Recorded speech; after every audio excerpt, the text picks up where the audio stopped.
ayan, ilalagay na po natin yung ating harina.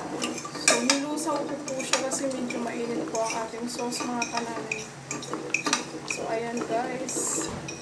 Nagawa tayo ng masarap na palabok ng patis.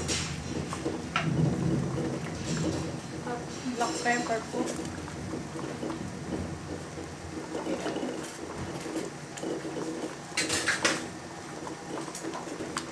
At sasalain lang po natin ating aswete. So, as minutes lang po natin.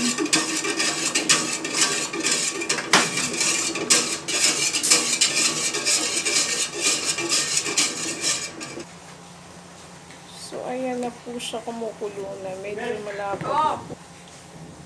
So, ito na ang breadcrumbs, mga kananay. Lalagyan natin ng breadcrumbs. So, medyo maingay po kasi kumukulo. So, ayan, lalagyan na po natin ng sauce. So, medyo na ano ko na. So, ayan. So, ayan. Nailagay ko na po ng ano yung mga tinapa po. So, ayan na po siya, mga kananay. Mga kananay, guys, medyo maputla lang siya kasi yung ating ang ating aswete medyo hindi nag-ano, pero masarap po siya. Talagang malinamnam po siya. So, ayan na po siya, palabok na homemade.